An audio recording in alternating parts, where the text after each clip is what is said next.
Bonjour, je m'appelle Taofam, je suis professeure de rhumatologie à Marseille, à l'hôpital Sainte-Marguerite, et je remercie le professeur Achula de m'avoir invité à vous parler aujourd'hui des biosimilaires et des maladies auto-immunes systémiques et auto-inflammatoires. Voici mes liens d'intérêt, avec certains laboratoires de biosimilaires en particulier. Et pourquoi est-ce qu'il est important de parler des biosimilaires? D'abord parce que c'est un véritable problème économique et que les biomédicaments ont commencé à prendre une part importante dans tout ce qui était financement. Vous avez ici une diapositive qui représente les coûts des médicaments, que ce soit prescrit en ville, qu'ils soient prescrits à l'hôpital, et entourés en rouge ou en bleu, les médicaments qui ont déjà leur biosimilaire. Donc vous voyez qu'en termes de coûts, c'est quelque chose d'important. Ceci est une prospective des coûts à venir et en 2018, l'Humira, le Princeps, était le médicament le plus vendu au monde avec des coûts qui étaient à plus de 15 milliards. La part des biomédicaments dans l'ensemble de l'arsenal thérapeutique va être de plus en plus importante et donc va représenter des coûts de plus en plus importants aussi. Je vous ai fait quelques petites diapositives de terminologie pour qu'on se comprenne bien, parce qu'il y a quand même tout un panel de termes à utiliser. Alors c'est vrai que vous m'avez entendu parler plus de biomédicaments que de biothérapie. Les médicaments sont des molécules issues du gilet biologique, avec une cible spécifique, que ce soit une cytokine, que ce soit un récepteur membranaire. On parle de biomédicaments plus que de biothérapie, puisque dans les biothérapies, il y a aussi les vaccins, il y a aussi les greffes. Donc c'est quelque chose de beaucoup plus large, au moment où on cible un petit peu mieux les choses. Le biosimilaire, c'est la copie de ce biomédicament qui a démontré sa biosimilarité. Et vous allez voir qu'il y a des méthodologies précises sur lesquelles je vais revenir un petit peu après. Deux autres termes, il y a la copie. Et la copie, elle, n'est pas du tout en fait un médicament qui a eu les mêmes process, en particulier de méthodologie pour la validation des médicaments. Et on pourra aussi parler de biobetter si un jour une copie démontre une efficacité supérieure à celle de l'original. Pour l'instant, il n'en existe pas. Autre terme, toujours pour qu'on arrive à discuter, la substitution et l'interchangeabilité. Dans les deux cas, c'est changer de médicament, de biomédicament. Dans le premier cas, la substitution, c'est changer le biomédicament par un biosimilaire au moment de l'instauration. Donc en fait, le patient n'a pas déjà été exposé au biomédicament Princeps. L'interchangeabilité, ou le switch, comme vous l'utilisez régulièrement, vous l'entendez régulièrement utiliser, c'est le changement d'un biomédicament déjà en cours par un biosimilaire. Dernière petite précision, la différence entre un générique et un biosimilaire. Un générique, ce sont des molécules chimiques avec exactement les mêmes caractéristiques à celles du Princeps, alors qu'un biosimilaire, ça va être un traitement donc, vivant qui est la caractéristique de la molécule, soit en anticorps, soit des protéines de fusion, avec les similarités, et donc c'est des similarités, c'est pas identique avec celle du Princeps.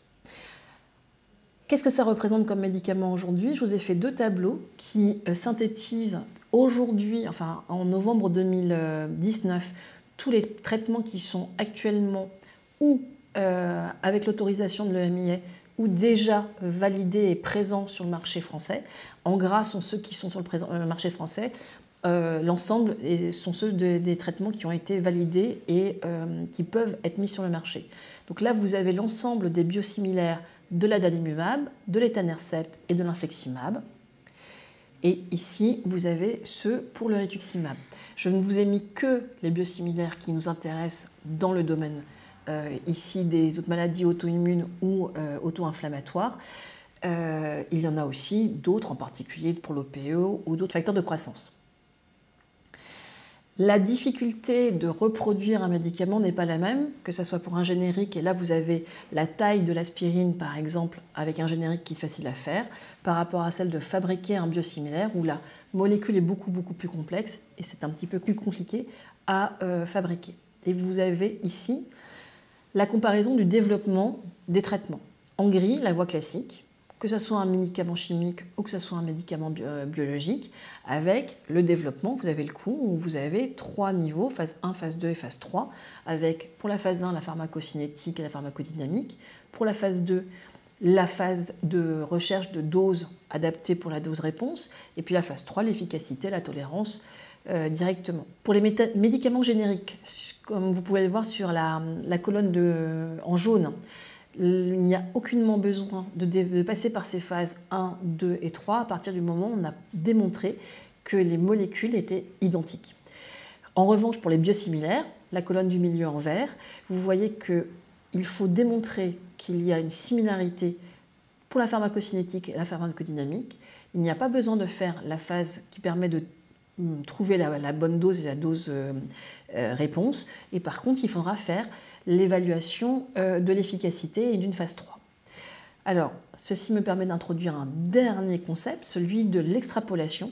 C'est que contrairement au médicament original, pour le biosimilaire, il n'y a besoin de démontrer l'efficacité que dans une seule des indications que le médicament a déjà obtenues. C'est-à-dire qu'à partir du moment où on a démontré la même cinétique, la même dynamique, et qu'il y a eu une démonstration de l'efficacité sur une des indications du produit, il n'y a absolument pas besoin de démontrer l'efficacité dans les autres indications. Ceci peut être quelque chose de plus ou moins difficile à accepter quand on a par exemple été habitué à avoir des résultats dans la polyarthrite rhumatoïde ou dans le lupus, de se voir un médicament qui n'a été utilisé que dans le psoriasis. Mais c'est le principe de l'extrapolation.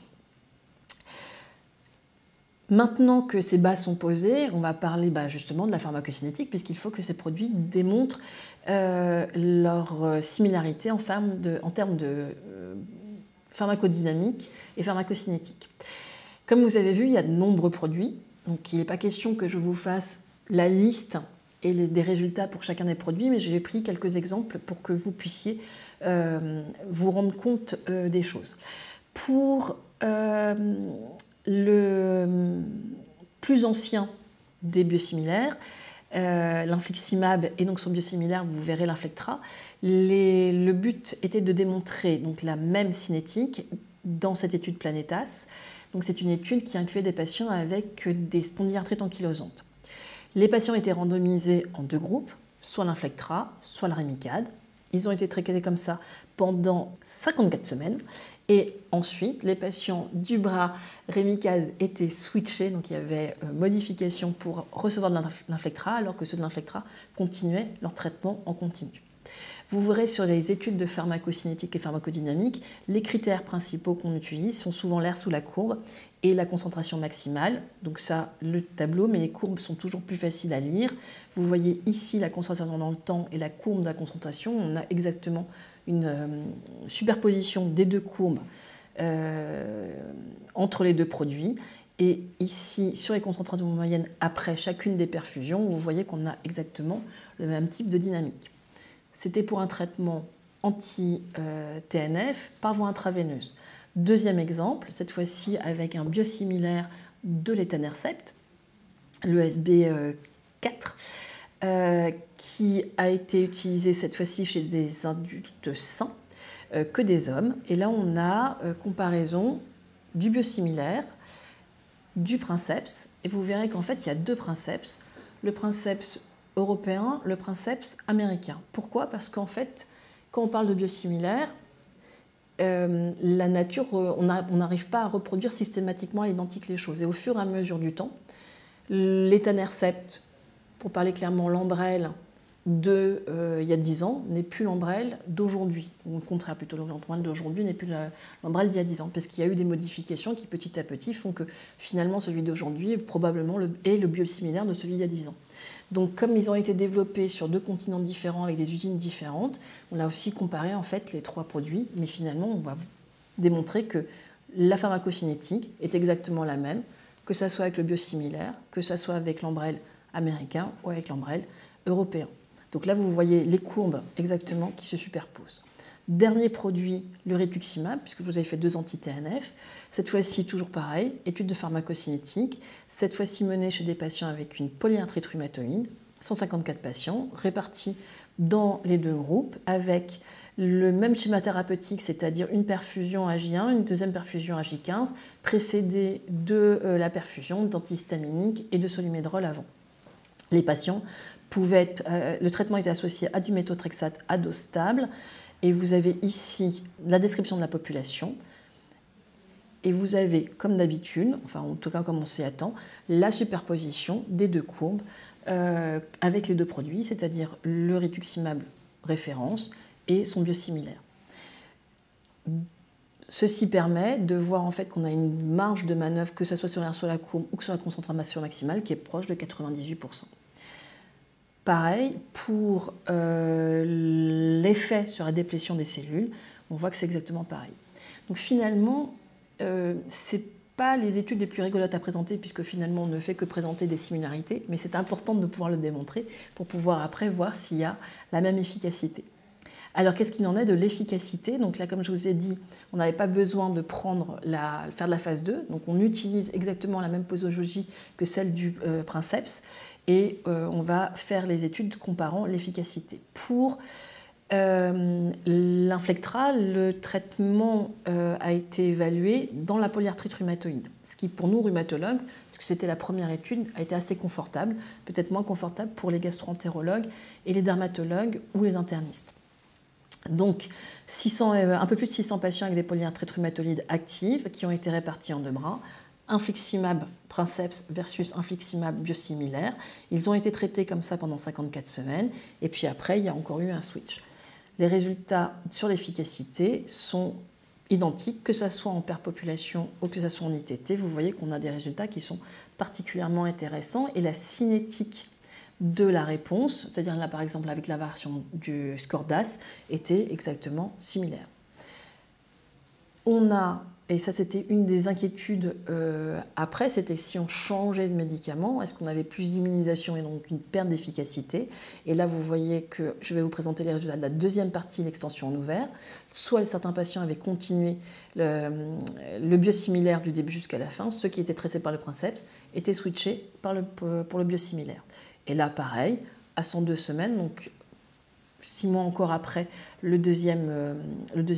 an après le deuxième switch, vous voyez qu'on a exactement le même taux de maintien thérapeutique et de réponse des deux côtés. Ça, c'était pour l'infliximab en injectable, en perfusion, pardon. Autre traitement, cette fois-ci un anti-TNF, et pour ne pas présenter encore de l'étanercept, je vous présente un biosimilaire de l'adalimumab. Ceci me permet d'ailleurs de vous préciser que les biosimilaires de l'adalimumab sont des biosimilaires de l'ancienne version de l'Humira et non pas de la version qui a été, elle, changée plus récemment. Donc c'est la version avec un volume qui est 2 fois plus important. Cette fois-ci, c'est l'étude Royel qui a évalué un biosimilaire de l'adalimumab dans le psoriasis.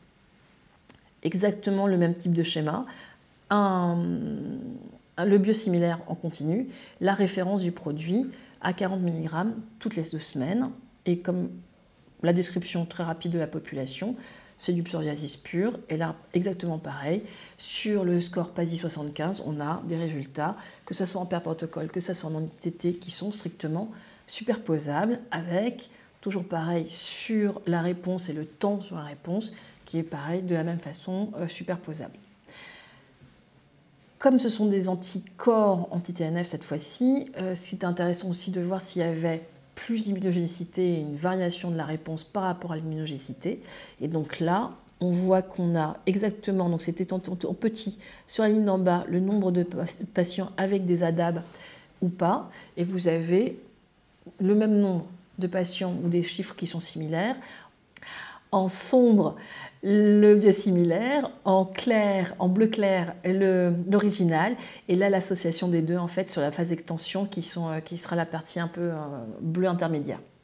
Donc on a le même type d'immunisation et la réponse était exactement proportionnelle. Évidemment, les patients qui développent des anticorps anti-biomédicaments ont une réponse moins importante que ceux qui n'en ont pas, mais on n'en a pas plus après avoir fait un switch. Dernière série d'images qui vont toujours superposer l'efficacité, cette fois-ci avec le rituximab, la même étude que celle que je vous ai présentée initialement, cette fois-ci avec les résultats sur l'efficacité. Dans la polyarthrite rhumatoïde, je rappelle que c'était du rituximab biosimilaire ou princeps avec du méthotrexate. Vous avez la réponse ACR20, 50 et 70 qui se superposent et toujours avec la même cinétique. Et ce que je ne vous avais pas présenté initialement, il y a eu après la première période interchangeabilité avec switch du biosimilaire du princeps au biosimilaire, et là encore, maintien de la réponse exactement à l'identique.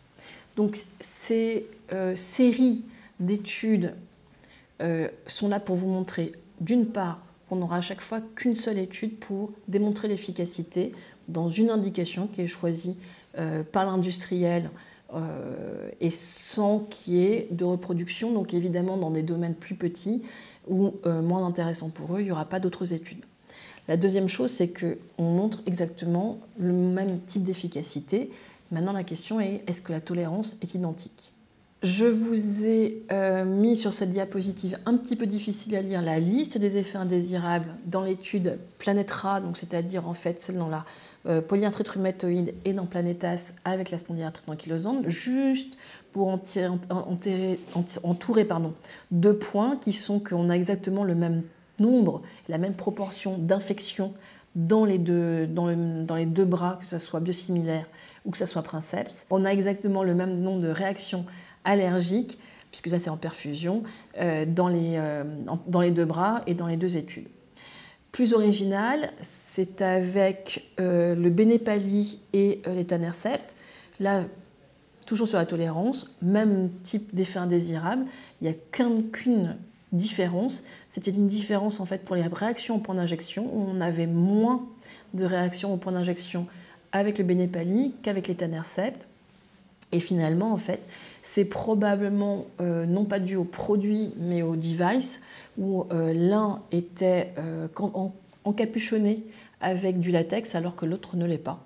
Donc, c'est une des explications, on ne sait pas si c'est la seule, qui pourrait expliquer cette différence. Donc, quelles que soient les études, là, je ne vous ai pas fait la liste longue et rébarbative de tous les effets indésirables, on a exactement les mêmes proportions avec l'un ou avec l'autre. Qu'est-ce qu'il en est de l'immunogénicité ? Tous les produits qu'on utilise sont immunogènes. Donc, on va avoir, comme je vous avais montré tout à l'heure avec l'adalimumab, ici avec l'infliximab, des anticorps antibiomédicaments. Ce sont des anticorps qui sont neutralisants. Et la réponse, évidemment, au traitement, et donc là, elle est représentée par la réponse ASAS, par exemple, ici, dans l'étude Planetas. La réponse est dépendante du taux d'ADAB, mais vous voyez, strictement superposable dans le groupe maintien que dans le groupe switch. Donc, tout ceci étaient les données qui ont permis à ces produits d'arriver sur le marché, c'est-à-dire la pharmacocinétique, la pharmacodynamique, l'efficacité dans une des indications de chacun des produits. Et là, en fait, ce que je voudrais discuter avec vous un petit peu, c'est comment ça se passe dans les faits.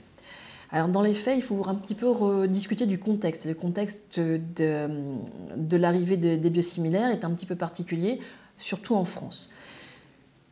Exemple des génériques. L'exemple des génériques, en fait, c'est quelque chose qui s'est fait surtout via les pharmaciens et moins via les médecins. Et vous voyez que le taux de pénétration des génériques en France était 2% en 1990. Quand on regarde les choses évoluant dans le temps, en 2017, on est passé à un taux de 36%, où on pourrait être particulièrement satisfait.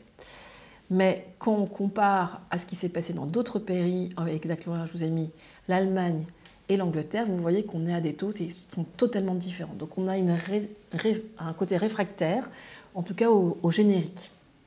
Deuxième chose pour le contexte, avant de parler de l'arrivée des biosimilaires, c'était la connaissance et la confiance que les médecins avaient dans ces produits. Vous voyez, les données en bleu sont celles qui ont été faites à une enquête qui a été menée en 2013, même enquête menée un petit peu plus tard en 2015. Cette enquête a été menée auprès des gastro-entérologues pendant leur congrès pour leur demander quel est votre niveau de confiance. Et vous voyez que le pas confiant du tout était à 32% en 2013 et qu'à force de communication des données que je vous ai présentées, le niveau de confiance est devenu plus important puisque là, totalement confident, 2 ans plus tard, à 28,8%. Toujours la même enquête. Quand on leur demandait s'ils pensaient qu'ils étaient différents, vous voyez qu'on avait quand même 43% des gastro-entérologues qui considéraient que le biosimilaire était différent du princeps, alors que seulement 17% le considéraient encore en 2015. Dernière chose, une enquête qui a été menée par Jean-David Cohen auprès de 66 rhumatologues, c'est est-ce que vous vous considérez comme expert des biosimilaires? Cette enquête a été menée en 2017 et vous voyez que globalement, plus de 70% des rhumatologues ne se considéraient pas du tout à moyennement experts. Pourtant, quand on leur pose la question de vous sentez-vous à l'aise pour expliquer les biosimilaires aux patients, 64% des rhumatologues se sentaient tout à fait capables d'expliquer, et je pense que ça joue aussi sur l'effet nocebo dont je vais rediscuter après avec vous. Alors cet effet nocebo, c'est quelque chose qu'on a découvert dans l'arrivée des génériques déjà, et qu'on a aussi étudié au niveau des biosimilaires. Je vous présenterai qu'une seule étude qui est celle de Bordeaux parce qu'elle est bien détaillée et qui explique un petit peu le contexte. L'équipe de rhumatologie de Thierry Verbeek a proposé à tous les patients qui étaient traités par Remicade le passage du Remicade à son biosimilaire. Donc déjà, on a 10% des patients qui d'emblée ont refusé, pour des raisons diverses, mais il y avait un refus d'emblée de 10%. Chez les 89 qui ont accepté, vous voyez que c'était de la polyarthrite rhumatoïde, des spondylarthrites et du rhumatisme pso, avec des patients avec une durée de la maladie importante et un nombre aussi déjà conséquent de perfusions. Quand vous regardez le taux de rétention, c'est-à-dire le taux de maintien du produit, vous voyez que vous avez les patients qui ont switché en bleu, les patients qui ont continué, ou qui étaient naïfs, qui ont continué en rouge, et ils ont comparé à une cohorte historique en vert. Donc si on regarde les chiffres, cette fois-ci dans les études ouvertes et non plus dans le contexte des essais thérapeutiques, on a l'impression quand même qu'il y a un échappement plus important chez les patients qui sont passés de traitement original, au traitement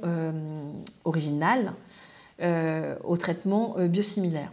Quand on analyse de façon plus précise les causes d'échec, on voit que certains patients ont quand même changé de traitement ou ont demandé à changer de traitement alors qu'ils n'avaient pas de signe objectif d'activité de la maladie ou de reprise de la maladie. Donc il n'y avait pas de variation du DAS ou du BAS-DAI. Si on supprime ces patients de l'évaluation et de la courbe que je vous ai montré tout à l'heure, là on voit par contre qu'il y a exactement la superposition de toutes les courbes. Donc ces patients qui ont considéré qu'ils avaient des effets indésirables non objectifs sans reprise de la maladie, quand on leur reprend le traitement initial, récupèrent complètement leur efficacité. Et cette expérience a été reproduite dans d'autres études, dans des études beaucoup plus importantes comme dans Nordimand à l'échelle nationale, et on voit qu'on a de plus en plus d'études qui nous disent que cet effet nocebo est la cause principale d'arrêt dans tous les essais ouverts ou dans toutes les études ouvertes de switch d'un biomédicament de référence pour son biosimilaire. Donc, il y a une très jolie synthèse qui a été faite en novembre dernier, dont je vous montre le titre ici, par Coloca et Al. Et dans la synthèse, on retrouve que globalement, cet effet nocebo touche à peu près entre 15 et 25% de la population. Donc c'est quelque chose qu'il faut que l'on sache et qu'on puisse intégrer. C'est quelque chose sur lequel on peut peut-être essayer de travailler de façon préventive. Eux proposent par exemple déjà des choses sur la communication, la façon de présenter en disant j'ai exactement le même mais moins cher, et quelque chose qui généralement est pas très bien vécu par le patient. Si par contre on lui explique le contexte et en disant qu'il est plus abordable, c'est quelque chose qui pourra peut-être limiter les choses. En tout cas, l'effet nocebo est aujourd'hui quelque chose qui a été bel et bien défini. Il n'est pas strictement français et pas strictement bordelais. Vraiment, il est international. On le retrouve quasiment partout. Je pense qu'il ne faut pas lutter contre ça et remettre le patient sous le traitement originel. Si jamais le patient se plaint de différents produits, on a la possibilité de le faire. Maintenant, il faut aussi qu'on travaille sur la prévention de cet effet nocebo. Et là, par contre, c'est des choses qui sont en cours. Et j'espère que je pourrai venir vous les présenter un peu plus tard. Dans les faits, il y a aussi le côté administratif pur et dur, et l'ANSM en 2016 a expliqué que l'interchangeabilité était faisable d'un traitement de référence pour un biosimilaire sous 3 conditions. Il fallait que le patient soit informé, il faut que le patient soit plutôt dans une période qui est stable pour qu'on puisse le faire et qu'on puisse avoir une surveillance clinique appropriée et une traçabilité, qui sera probablement la chose la plus compliquée à faire. Dans la loi de financement de la sécurité sociale, cette interchangeabilité disparaissait, donc on était un petit peu plus embêtés puisqu'on ne savait pas si on pouvait continuer ou si on devait le faire de façon systématique. Alors, ce qui est certain, c'est qu'on est tous sollicités pour faire de l'interchangeabilité, pour faire de l'initiation, si c'est possible, de biosimilaires pour des raisons de coût. En revanche, la maintenance, qui était quelque chose d'assez inquiétant et qui ne sera pas a priori dans la nouvelle loi de financement de la sécurité sociale de 2020, mais qui n'est pas encore sortie, c'est que ce sera la notion de substitution par les pharmaciens d'officine sera totalement abrogée normalement. Est-ce qu'il y a des recommandations? Il n'existe pas de recommandations de la Société française de médecine interne ou de rhumatologie, mais en revanche, la Société française de rhumatologie et le CRI ont fait un éditorial leur donnant en fait un position paper qui fait un peu la synthèse de tout ce que je vous ai dit à date et qui sera mis à jour au fur et à mesure. Il est difficile de faire des recommandations si on n'est pas collé aux lois, et comme la loi n'était pas encore sortie, on était un petit peu embêtés, et surtout la loi de financement de 2017, le décret d'application n'est toujours pas sorti. On est un petit peu limité. Par contre, pour vous aider et vous aider au quotidien, on a une fiche biosimilaire du CRI, sera prochainement disponible. Je vous ai mis le site, mais je pense que vous le connaissez tous bien. Donc en conclusion, je pense et j'espère vous avoir démontré que les biosimilaires étaient aussi efficaces que les originels, qu'ils avaient la même tolérance et qu'il y avait deux situations totalement différentes. Celle de la substitution à l'initiation qui finalement fait que vous êtes exactement dans la situation initiale, et celle de l'interchangeabilité pour un traitement qui est en cours. Pour éviter et essayer de limiter au maximum l'effet nocebo, il faut éduquer les médecins, les patients et la population générale. Et ce qui n'est pas encore très clair pour l'instant, c'est la gestion de la traçabilité. Je voulais finir par quelque chose de positif. Vous avez ici la diapositive qui montre les molécules prescrites dans le registre ART. Ce registre est un registre de polyarthrite rhumatoïde traité par anti-TNF sous-cutané. Les résultats ont été présentés par Raphaël Serror pendant le dernier congrès de rhumatologie, et on voit que les biosimilaires sont parfaitement représentés dans ce registre. Et je finirai avec la plus belle image de biosimilaire qu'il existe actuellement.